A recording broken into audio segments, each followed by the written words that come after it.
सबको मेरा नमस्कार। आज हम स्वर संधि के विषय में पढ़ेंगे। स्वर संधि पिछली वीडियो में मैंने समझा दिया है कि संधि के 3 भेद होते हैं। पहला भेद स्वर संधि, दूसरा व्यंजन संधि, तीसरा विसर्ग संधि। लेकिन आज हम स्वर संधि के विषय में पढ़ेंगे। स्वर संधि के भेद भी मैंने समझा दिए हैं पिछली वीडियो में, लेकिन आज हम स्वर संधि का जो पहला भेद है दीर्घ संधि जिसको कहते हैं, उसके विषय में आज समझेंगे। दीर्घ संधि। दीर्घ संधि में सूत्र का प्रयोग होता है अकः स्वर्णे दीर्घ। अकः स्वर्णे दीर्घ सूत्र का इसमें प्रयोग किया जाता है। लेकिन यह जो बड़ी क्लासेस हैं उनमें सूत्रों का प्रयोग होता है, छोटी क्लासेस में सूत्रों का प्रयोग नहीं किया जाता। लेकिन मैं समझा दूं अकः स्वर्णे दीर्घ कि अ ई उ री, अ ई उ री इसको अक कहते हैं। ह्रस्व वर्णों को दीर्घ। इन अ ई उ री ह्रस्व वर्णों को दीर्घ हो जाता है दीर्घ संधि में। अ को आ हो जाएगा दीर्घ, ई को बड़ी ई, उ को बड़ा उ, री को बड़ी री। तो ये दीर्घ का अर्थ यह हुआ कि अक को दीर्घ हो जाता है। आगे हम दीर्घ संधि की परिभाषा समझेंगे। जब दो ह्रस्व अथवा दीर्घ स्वरों के, जब दो ह्रस्व का अर्थ है कि छोटे, जब दो ह्रस्व अथवा दीर्घ स्वरों के मेल से एक दीर्घ स्वर बनता है तो वह दीर्घ संधि कहलाती है।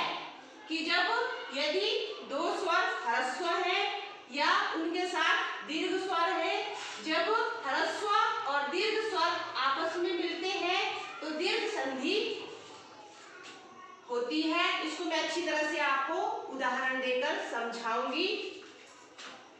हमारे पास है देखो अ स्वर है, अ जमा अ, अ जमा अ बन गया आ।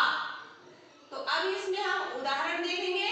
मूर जमा अरी, मूर जमा अरी, मूर, मूर में भी अ है, र में जमा अरी, अ में भी अ है, तो अ जमा अ इसको हो जाएगा दीर्घ, ये बन जाएगा आ। अ जमा अ, आ। तो यहाँ पे भी अ जमा अ बन गया मूर जमा अरी, मुरारी, मुरारी।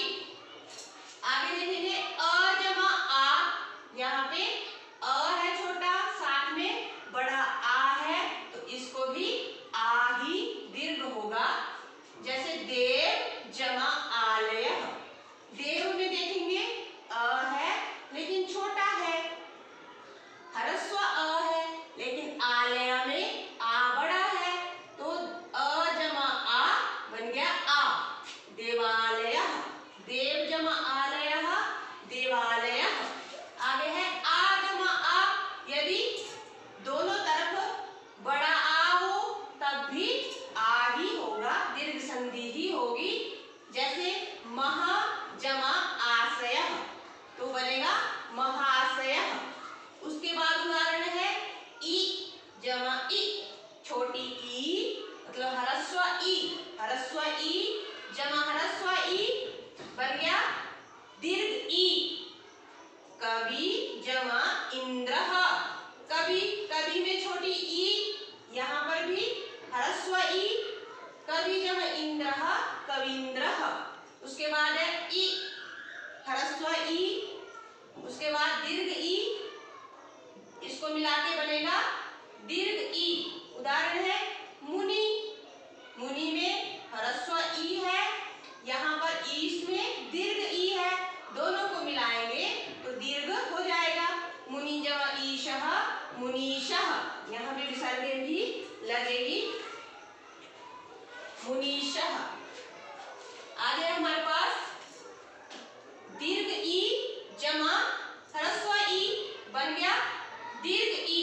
लक्ष्मी, लक्ष्मी जमा इंद्र, तो इसमें दीर्घ हो जाएगा, इस ई को भी जो ह्रस्व है बन गया लक्ष्मींद्र। आगे हमारे पास है दीर्घ ई जमा दीर्घ ई बन गया दीर्घ ई। मही जमा ईश्वरः, महीश्वरः।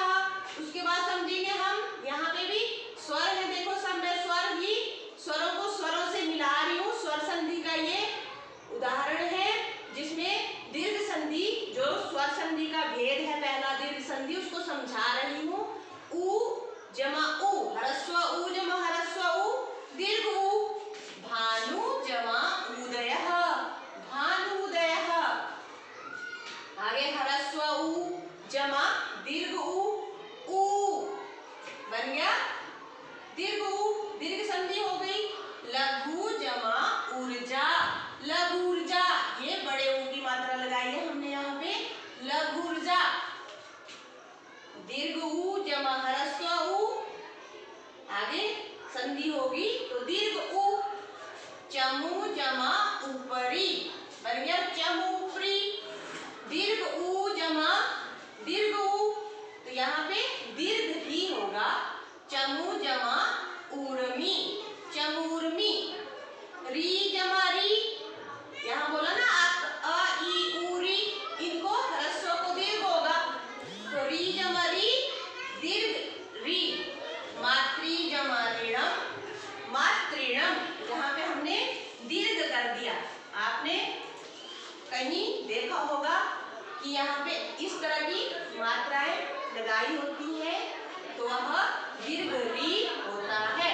तो इस तरह से आप स्वर संधि का जो पहला भेद है दीर्घ संधि, उसको अच्छी तरह समझेंगे, याद करेंगे। यदि वीडियो अच्छी लगी होगी तो आप लाइक अवश्य करें तथा अगली वीडियो देखने के लिए चैनल को सब्सक्राइब करें। धन्यवाद।